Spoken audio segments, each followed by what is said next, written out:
Welcome all. Terry Norvell here, along with Kelly Babcock.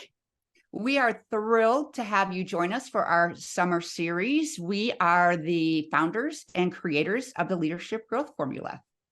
Oh my goodness. And we will be releasing over the next several weeks 4 different webinars so that you can not just be introduced to Terry and I, but that you can also be introduced to some of the key elements and the highlights of our program. Now, what is the most important part about these webinars?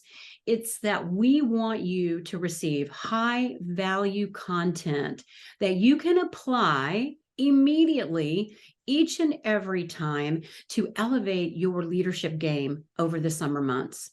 So, my goodness, applying immediately is going to be the name of the game. Having tools, tips, and resources at your fingertips is our aim. So, gosh, what are we going to do today? Our objectives on today's webinar are really to introduce you to the Leadership Growth Formula, why it's even important, how to use the formula, what about the formula can be applied every single day of your life. And then also we'll wrap up with some next steps and the dates for our future webinars. So Terry, you ready to take it away? Let's dive in, Kelly. So why now? Why are we rolling this out? Why are we introducing you to the formula?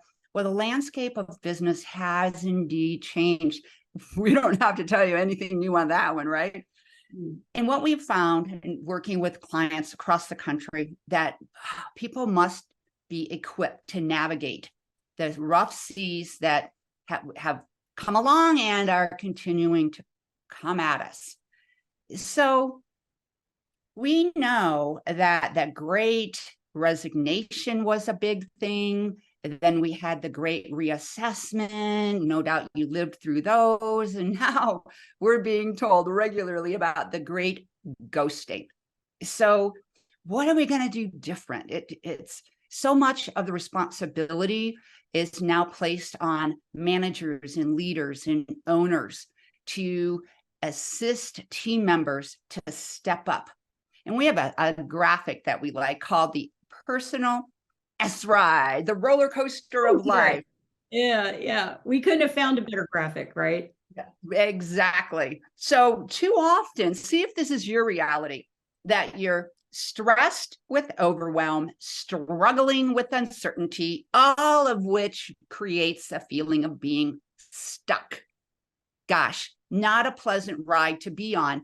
And what does that equal all too often? Suffering. And who wants to suffer? There's enough challenges going on that you don't have to be on an S ride, a roller coaster of life, personally or professionally. You just don't have to be on it anymore. Isn't that the truth, Terry? And we know this is the reality for so many of you. And overwhelm is real. We hear it all day, every day. To be honest, we wanted a solution.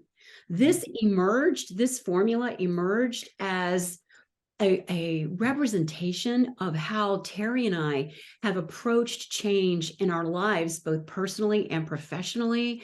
We wanted a solution that would be easy for folks to follow. And wow, wouldn't that be great if we could find a template or a formula for change that we could apply no matter what the situation is? In particular, when you are tasked with that incredible responsibility, that noble responsibility of leading other human beings. So what did we do? We dove into the research. We really took a look at the latest, greatest, the cutting edge sciences out there, neuroscience, neurolinguistic programming. Yes, a little splash of quantum physics. And Yes. a lot of heavy dose of positive and emotional intelligence. And combined, all of that research netted out what we are lovingly calling our baby, the Leadership Growth Formula. So what is it? What is the Leadership Growth Formula? So let's take a look at this, and we're just going to break it down step by step here. You know, we realize that any type of change starts within. It's an inside job, we like to say. And you marry that up when you have a shift in perspective or a change in your viewpoint, suddenly you have insight or an aha moment. My goodness, the possibilities are endless for you to begin to choose a new behavior or a new action. So that's all happening externally. So you take that internal change and you marry it up with a new behavior, that external action, and voila, in service of a desired result. You know, there's that old saying that if you don't know what you want, any road will get you there. And so part of this formula helps you to get super clear on what is it that you want? What is that desired result? You know, we love to say that we're all getting and seeing results every day, all day, every day. Are they the results you want? Are they the results that will help you to live your best life, both personally and professionally? Are they the desired results? You know, you can't think about getting a different result if you're approaching it with the same thinking, the same feelings, the same perspective. So that's why it's mighty important for us to really shift, first and foremost, to thinking about that internal change, then deciding what action will suit us best in service of moving toward that desired result. And let me tell you, we love this next formula as a complement, and it's really fundamental to our leadership growth formula. Yes, one of our favorites, E plus R equals O. Oh man, memorize that in your brain. It is so helpful in navigating. Right, Terry? Take a screenshot, write it down now. Yes, exactly right. So E, then an event, right? We don't control 99.5, 99.5 maybe. We don't control what's going on around us. We do control our responses to determine the outcome. E plus R equals O. So that little green arrow coming down is where the leadership growth formula lives. And what do I mean by that? It's that pause. An event happens, something goes on that, let's say, wasn't your preference. You would have preferred it to have been a different event in your life. Your response is going to determine the outcome. So we say, play to the outcome. That little arrow there is a time to take a pause and check in. What's my thinking about this? What actions are really going to be helpful in service of that desired outcome? And a distinction is to choose your response versus simply reacting. And that's what so often we do. Stimulus, react, right? It's just the way we've been in the past, perhaps. And this Viktor Frankl quote sums it up so beautifully. Between stimulus and response, there is a space. That's that green arrow, our formula. In that space is our power to choose our response, not to react, to choose our response. And in our response lies our growth and our freedom. Oh, let me read that again. It gives me goosebumps. Between stimulus and response, there is a space. In that space is our power to choose our response. And in our response lies our growth and our freedom. So we could say the leadership growth formula is just that. It's a formula for growth to give you freedom, mental freedom, emotional freedom, heck, physical freedom, whatever that looks like for you. It's so powerful, Kelly. In so many ways. And you're going to see in just a few minutes how we have both applied this formula in our own lives. Yeah. So let's go to why. What's your why? What would be your why? Oftentimes we know it's about performance. It's about productivity, wanting to feel that you're contributing at a higher level. Sometimes the big why, to use the formula and to shift your perspective to get an outcome that you desire, has to do with your health and your well-being, to just feel better. And other times it has to do with relationships, relationships at work, dealing with people that might not see the world the way you do, relationships at home. So we found that those are the three categories that oftentimes people have told us they've got a big why: performance, productivity, health, just feeling on top of their game, feeling better, and then to really assist with their relationships. And a way to look at that is the human performance curve. Like, where are you at this time? Where do you feel that you're sitting? Are you at peak performance? Are you feeling mighty fine about what you're able to do, how you're able to navigate through your daily expectations, the achieving of the whatever goals you've set forth, or your targets, your intentions? And you'll see at the bottom of that curve, it says stress level. And wow, yeah, Terry and Kelly, a little bit of stress is okay. It's what gets us up in the morning, gets us excited to hit the office, to hit the wherever you go, the property, the offices, whatever your offices look like. Even if you're working from home, do you have enough of that eudaimonia, that charge, that, oh my gosh, it's a new day, I'm so excited? Or you'll see going down on that right side into the red: fatigue, exhaustion, too much stress. It's overwhelming and can take us out when it's taken to an extreme. Over on the other side, not enough can be boredom, can be inactivity, and just not feeling good about ourselves. So where are you on this human performance curve? Where are your partners? Where are your team members? We love to use this as a marker to see, where am I? How am I doing? And if I don't like where I'm at, what can I do differently? Because we know this has to do with neuroscience and the chemicals that are going on in the brain. We can't be running oxytocin and serotonin at the same time we're running cortisol and adrenaline, two different chemical cocktails. Not possible. So where are you? What chemical cocktail are you running right now? Such an important question to ask, Terry. And as you're thinking about where you are on this curve, the great news is that you have the power to choose what you do next and how you manage it and perhaps solve for it, right? Mm-hmm. So thinking with that in mind, let's talk about the fact that any type of change, in particular, leadership growth and development, starts on the inside.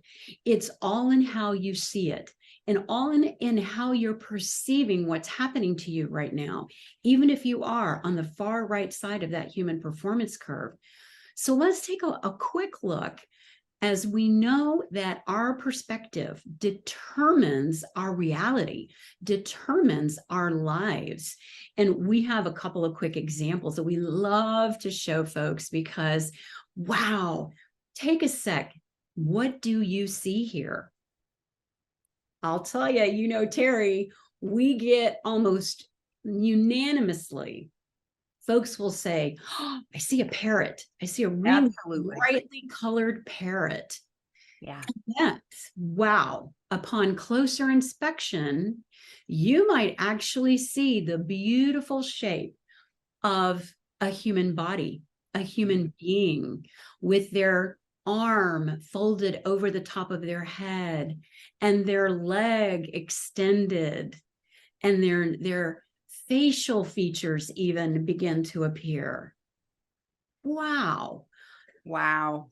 I love this visual, Kelly. Isn't it? It's one of our favorites because, and we'll see another example here in just a second, that what if that optimum performance, the pathway to performing at your peak exists in another perspective? Mm. The golden nugget, the innovation, the creativity that you need on the job. Gosh, that little extra leadership effectiveness boost that you need. What if it's in the perspective that you're just not seeing right now? It's there all along. We just need help oftentimes exploring other ways of seeing things. And the only way to do that is to start from within and ask yourself that question. What am I missing here? Is there another way of seeing things? Is there another way of doing what I'm already doing so that I get a different desired result? So let's take a look at another. I'm giving you guys a little bit of time there to absorb that particular visual. But let's move on to the next one. Do you see a goat or do you see a bird? Right? This one usually goes about 75-25, right? It's interesting. Most folks see the bird first and they're like, goat, what goat? Give you another few seconds to take a look at this one. Again, wow, what a concept. You see a goat or whether you see a bird. Amazingly, both of these things are true at the same time. And as a leader, you're managing conflicting issues all day, every day. You're managing employee conflict all day, every day.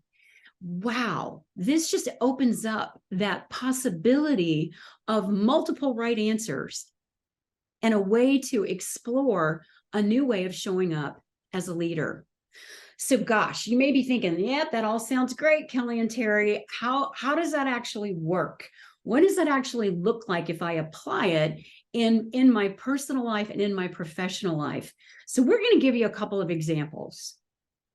And you know what, Kelly? So often people, once they see the bird and the goat, they can't go back. Exactly. It's like, I see both. I'm like, yes. I can see clearly now. And then it becomes a conversation with team members. Are you seeing a bird or are you seeing a goat? Well, both perspectives are correct. How can we navigate through this? Yes. Yeah. Awesome. Okay. So personal example.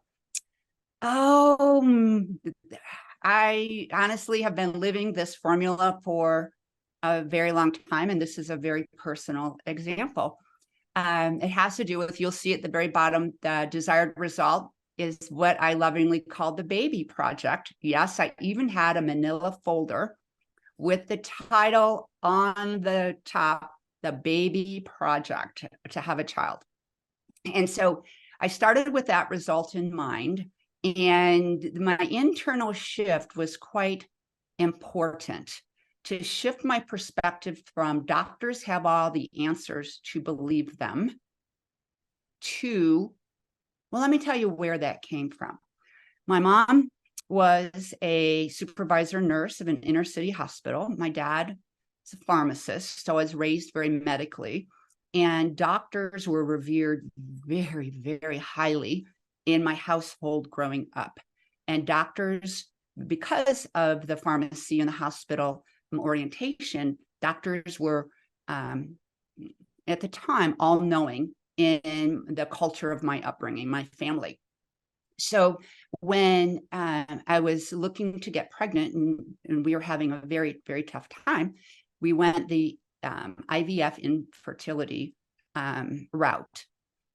And so after that first IVF series, in which I was living in San Francisco, and back in the day, we went to the highest take-home baby rate doctor in the Bay Area, and how he got that honor is that he only took cases that he knew he could help the couple to have a baby. And so when it wasn't successful, the first IVF cycle, he sat us in his office and said, "You will never have children. It's just not possible. If I can't get you pregnant, it's not possible." Well, that set me back for a year because I believed the doctor. And I can literally tell you, it was a Saturday morning. I sat up and I took back my power. I said out loud, "Who does that doctor think he is to take away my power of believing something is possible?"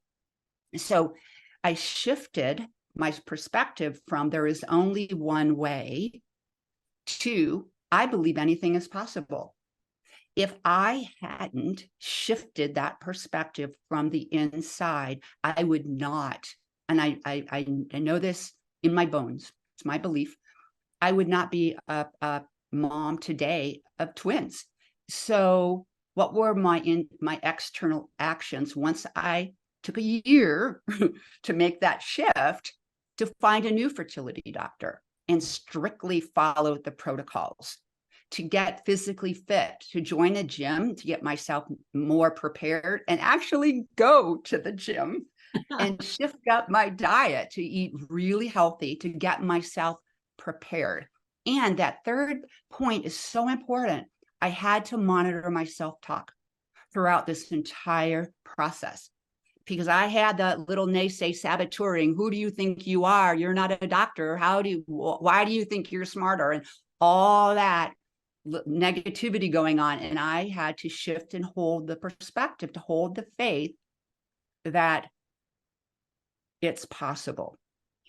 And long story short, it took 2 more IVF cycles. And my kids are many of you know, now 28. And I'm going to go way back to this formula. Yeah. I did have that manila folder. I was committed. And it was all about that Saturday morning where I sat up and I shifted my perspective to take back my power. The power of our beliefs is something we dive into very specifically, because our beliefs can build us up and our beliefs can also tear us down.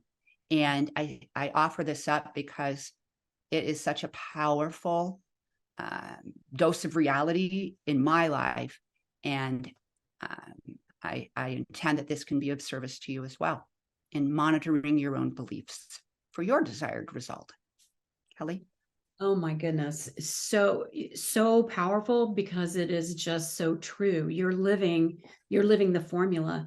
And I got goosebumps and chills when you shared this with me. And I just think it's bound to resonate how this formula can be applied in your personal life.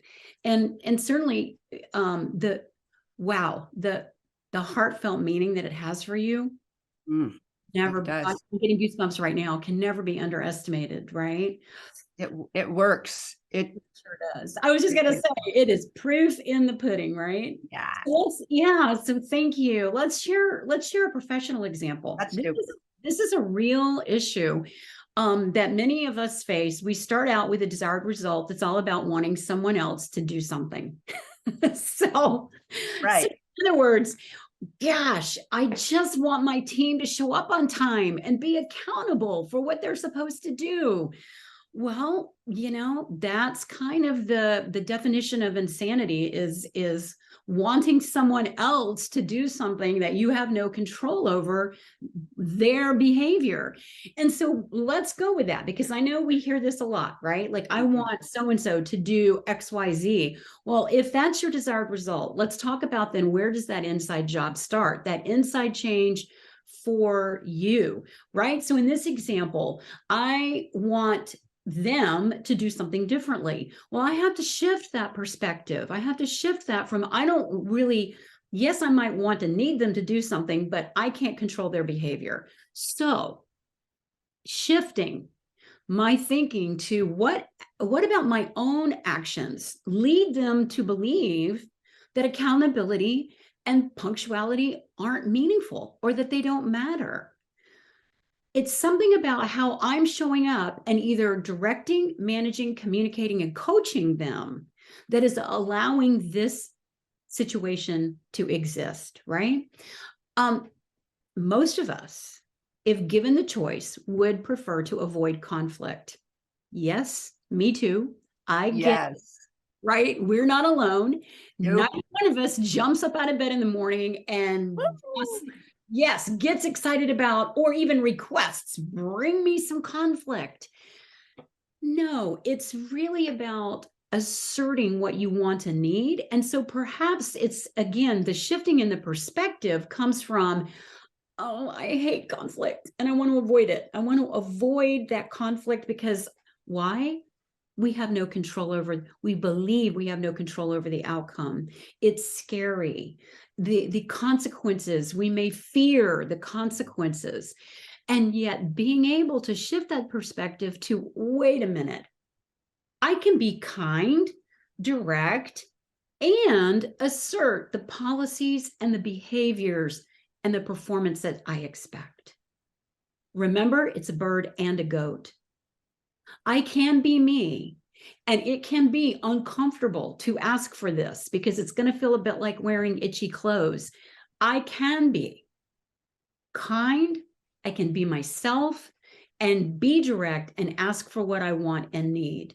Now, that may need to be paired up with that external action, right? I can't just have the internal shift and hope that people start doing things differently and that they show up differently. I have to actually do something differently. Right. So that means that I'm going to have to reinforce those policies and clearly define the performance expectations. We have a great tool for that called the assertive communication technique. It allows you to ask for what you want and need without anyone going into that fight or flight response or feeling like you're being harsh or out of character for yourself. Conversely, if you feel like you don't know how to be more soft, this gives you that opportunity on the flip side of the coin. If you feel like you sometimes can come across as being too sharp or too harsh, then this allows you, this assertive communication technique allows you to soften it so that you get what you want and need, the company gets what they want and need in terms of, guess what?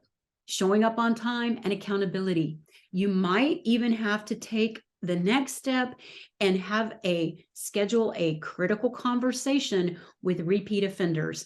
Generally, it's not everyone. It's usually one or two folks that you want to have a side individual one-on-one critical conversation with. So those are just 3 external actions that you can marry up to actually see that desired result in the workplace. Wow. Nice. Yeah. Nice. Yeah. Excellent. Well, because here's what we know is that when you clearly define what you want, when you're clear about it yourself, and then you communicate it clearly to your team, it will drive the actions that are necessary to get you where you want to go. And so we want to include this just as an overview of the important, I like to say that it's sort of how our program is organized. It's the umbrella that in which we provides the platform for us to present the concepts in our leadership growth formula. We have what we like to call our big buckets of personal effectiveness, leadership effectiveness, organizational effectiveness. And of course, none of that would be possible without a sustainability plan, a way to keep the change alive and well. And when we start by becoming more personally effective, where we understand our thoughts and our feelings and how to manage them and have some self-command, we understand how emotionally and positively intelligent we are, we get mentally fit. And our mental fitness is just as important as our physical fitness. How we manage time and our energy is so important with personal effectiveness. And then we go into those skill building components that are so critical to being an effective leader. When you are personally effective, you become more effective as a leader. When you're more effective as a leader, guess who benefits? Wow. Yeah. Everyone. Everybody wins. You get a car and you get a car. Everybody wins. That the organization's mission, vision, and values just come to life. The team culture becomes a high performance culture with engaged team members. And wow, then you got to keep that going, right? So the sustainability aspect of the program, using the formula to create an ongoing action plan for sustainability is so important. Terry and I are not fans of the good old-fashioned spray a pray approach, where you hose people down with the information and then you pray that it sticks. We are with you on this leadership growth journey. So here's what we do know. I'm going to let Terry take it away here. Life can be easier. That's, oh man, now you have a formula for change. The saying is so true. When you change the way you look at things, the things you look at change. Goes back to that internal shifting. Practice applying this formula. You had two different examples, how to apply it personally and professionally. Give it a test drive, give it a spin, and see if you find a difference. We know it works. And so experiment, have some fun, and play around with it. Thanks for being here and joining us. Take care.